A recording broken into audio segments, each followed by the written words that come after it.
yung mga gusto ko. Yung pag kinain siya, magiging crunchy. So, ilalagay na natin yung egg. Yes, egg! Ito po, kakaiba ngayon. Yung repolyo at saka yung may egg. Hindi siya ganong kadamihan ng egg ang nilagay ko kasi 2 egg. So, ayan. Ayan. Hindi pa. Hindi ko pa ito mababaliktad kasi hindi ko kayang baliktarin. Bali, nasa medium heat lang po ito. Para hindi po masyadong masunog yung ating repolyo at saka yung egg. At the same time yung ating mga bawang at saka yung sibuyas.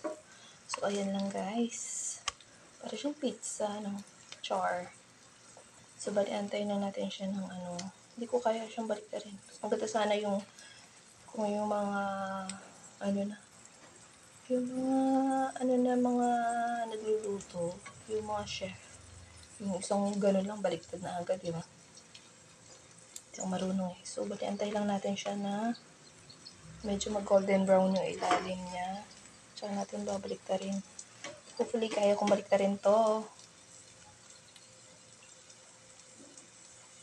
Teka. So, ayun. Ito-try natin siyang baliktarin kasi masyadong baka nagiging black na yung ilalim. Sabi ko na nga ba, diba? Nagiging black. Hindi pa naman black. Hindi ko alam baliktarin. Kasi nakikita ko sa parang ang dali-dali lang baliktarin sa kanila. Yun. Yan. Look. So, ayan na guys. Ayan, binaliktad ko na siya. So, golden brown na. Saktong-sakto. Pasensya nyo na yung boses ko. Ayan. Iikutin natin siya dito kasi parang hindi pantay yung ng apoy.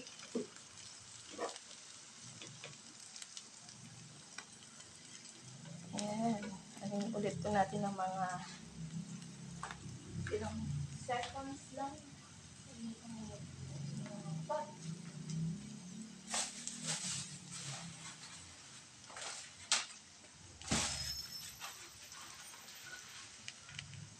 Tapos, ililipat ko lang siya sa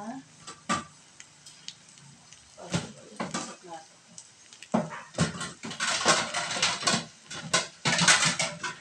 Ayan.